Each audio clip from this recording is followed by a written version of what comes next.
Let's start with Chris Hipkins. You say that you insist that he has got something sneaky up his hands or up his sleeve when it comes to taxing people. What evidence do you have to back that up, Nicola? Well, I think it's going to be after the budget. And my evidence is that he simply will not rule out a range of new taxes. In the past, the government has been clear that they do not intend to introduce a capital gains tax or a wealth tax, but asked more recently whether that was still on the agenda, Chris Hipkins has refused to rule it out. You will have noticed there was a flurry of tax reports, which I think were constructed to create a conversation about tax, and I view them very clearly as a prelude to Labor proposing more taxes. The truth is, they've got a hole in their books. They've been spending like nobody's business, and now they're going to try and fill it. When they've run out of their own money, they always come after New Zealanders. Okay, that may be true, but as I say, Chris Hipkins has ruled out any tax, any more or new taxes, but you don't buy that at all. He's ruled it out only for the budget, Chris. And of course, the budget comes down in 2 weeks. But what I'm worried about is the next 2 years, the next 3 years, and what Labor's intentions are beyond the budget. And as I say, the Minister has refused to rule out the possibility of new taxes. And you had David Parker, who is, of course, the Minister for Revenue, or as I like to call him, the Minister for More Tax, up there lambasting anyone who's got what he calls unrealised gains. Let's be clear what unrealised gains are. Anyone who has a KiwiSaver account, who owns a home, who's built a small business, if those have gone up in value, David Parker sees that as an unrealised gain that he should be able to tax. Never mind that no money might have gone into your bank account, he sees that as fair gain. So that suggests to me that the government is thinking about new taxes, and I think they should be a bit more upfront with New Zealanders about their intentions. I want to talk about, when it comes to the budget, more often than not, parties win based on how much cash they're throwing at the public. And I just wondered what you think about that, given the fact that $1.9 billion was announced in 2019 for mental health. I've spoken to 4 mental health practitioners here in Christchurch who want to know where that money's gone because they're not seeing it. Yeah, look, and that is one of the really sad results, I think, of governments getting the size of the cheque and the headline on the press release as more important than actually what's the plan for delivery and getting results. And that has been symptomatic of this government, unfortunately. And mental health is the classic example. When I first heard that the government planned to put $1.9 billion in, I thought, well, it's pretty hard to argue with that. And yet we have seen very little result for it. And I think what it shows is when we approach this budget, New Zealanders need to judge it not by how much the government plans to spend, but actually what plans they have to turn the dial to get results. And it would be absolutely the wrong thing to do at this time to just throw huge amounts of cash at problems.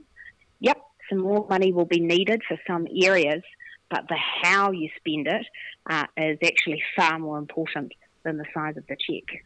I note that today more stats out suggesting the cost of living is increasing, as if we don't know that. But let me just take you through some of these results here. Between March 2022 and March 2023, prices for interest rate payments increased 38%, rent increased 5.4%, grocery food increased 12%, and fruit and vegetables increased 21%.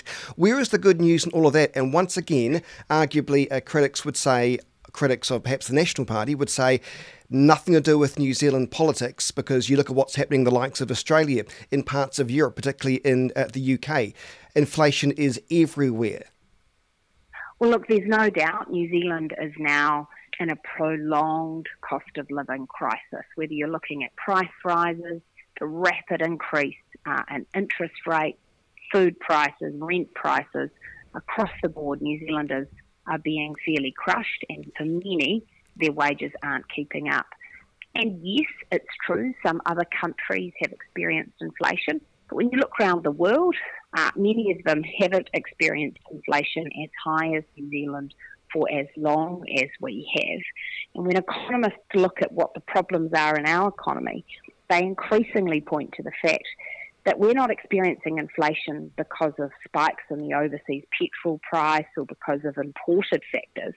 We're experiencing inflation because of problems here at home.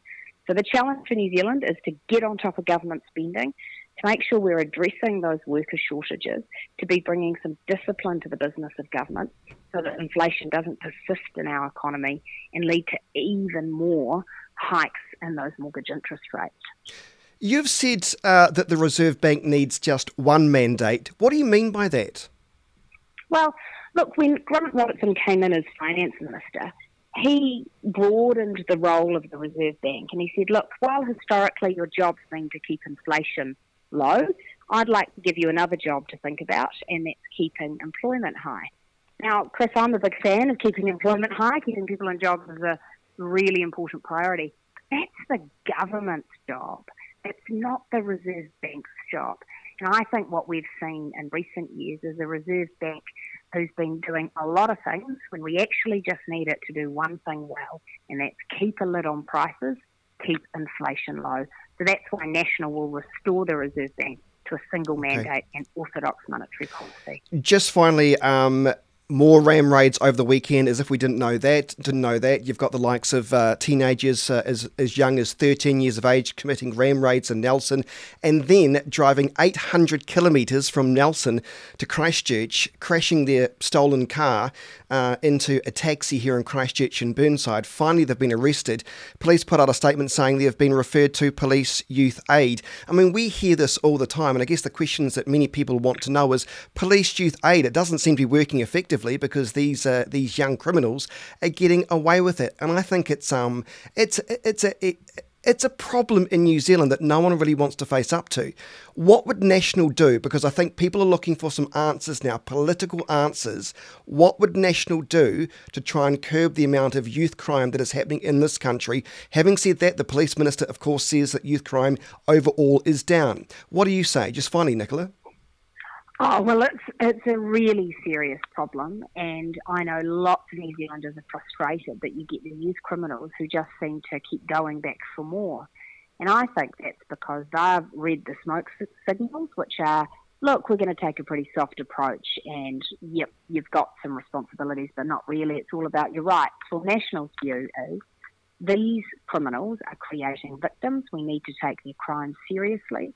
We're going to create a new category of youth offending called repeat serious offender. And that will mean that the courts will have the option of giving these young people a much broader and more serious range of sentences than they're able to do at the moment. So things like at-home monitoring, things like being sent into youth justice facilities, but also we've proposed a new sentence, and that's of a military academy, where some of these kids are clearly completely off the rails. They're on a fast track to Paremaremo. Let's get them into a place where they're getting 24/7 care, where they're getting discipline, boundaries, help with their addictions. Let's get them back on track. And so we think new intervention is required. It's clear the police and the courts don't currently have the tools. And a national government will come in and say, yep, young people have some rights, but they have responsibilities, and it's time we put the focus on that again. Well, ironically, the 4 mothers that I've spoken to are calling out for some kind of intervention as well to help their kids and to help the community. We're out of time. National Party Deputy Leader Nicola Willis, thank you so much for your time. Thank you.